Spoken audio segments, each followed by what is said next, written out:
wabarakatuh. Nama saya Alfian. Saya akan menjelaskan hasil dari UTS saya. Yang pertama yaitu Neural Networks. Neural Networks merupakan suatu metode AI atau Artificial Intelligence yang berkonsep meniru saraf tiruan pada manusia, di mana dibangun node-node yang saling berhubungan dengan satu sama lainnya. Sistem kerja neuron adalah unit pemrosesan informasi yang merupakan dasar dari operasi jaringan saraf tiruan. Sel-sel tersebut dirancang berdasarkan sifat-sifat dari neuron biologis. Sel tersebut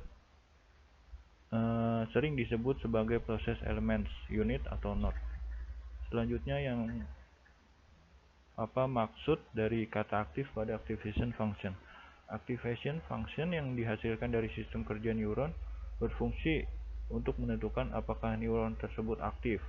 Yang dimaksud dengan kata aktif yaitu neuron yang akan mengirimkan nilai output melalui bobot outputnya ke semua neuron yang berhubungan dengannya. Proses ini akan terus berulang pada input-input selanjutnya. Selanjutnya, supervised learning dan unsupervised learning. Supervised learning adalah salah satu metode di mana neural networks belajar dari pasangan data input dan target. Pasangan ini disebut training pair. Sedangkan unsupervised learning tidak diperlukan target output. Training hanya terdiri dari vektor-vektor input tanpa pasangan target. Algoritma training merubah weight jaringan untuk menghasilkan output yang konsisten. Selanjutnya yaitu proses, fungsi, dan contoh dari supervised learning dan unsupervised learning, yaitu memperkirakan fungsi pemetaannya sehingga ketika kita mempunyai input baru, kita akan mendapatkan prediksi output untuk input tersebut. Memodelkan struktur dasar atau distribusi dalam data dengan tujuan untuk mempelajari data lebih jauh lagi. Dengan kata lain, menyimpulkan sebuah fungsi yang mendeskripsikan atau menjelaskan data.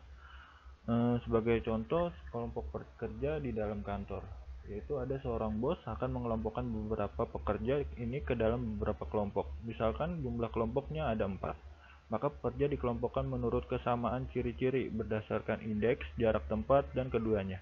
Dalam 2 dimensi, sumbu X mempresentasikan sebuah indeks, sedangkan sumbu Y mempresentasikan tempat tinggal.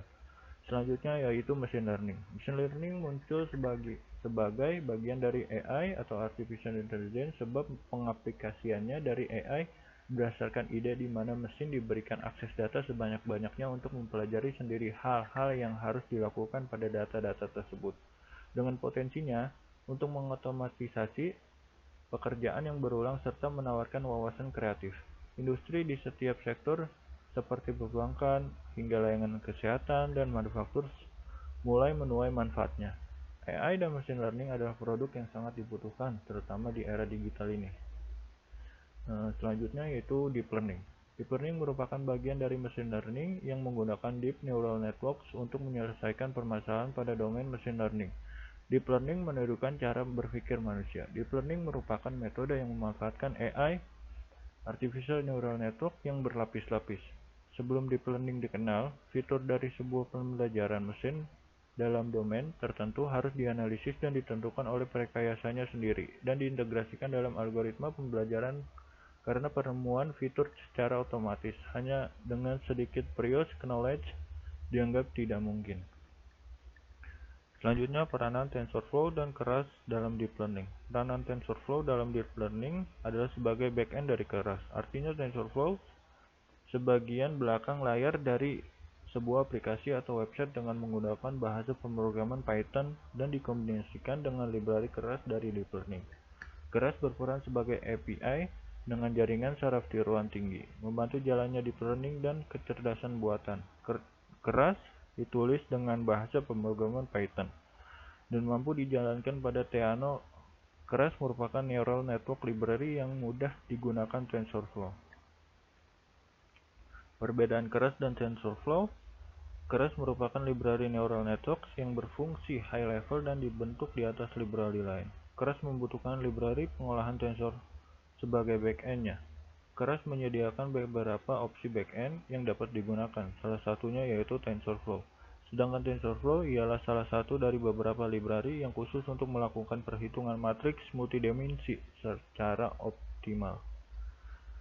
Selanjutnya yaitu neural networks berdasarkan supervised learning. Neural networks merupakan salah satu algoritma supervised learning yang sangat populer dan bisa digunakan untuk semi-supervised ataupun supervised learning.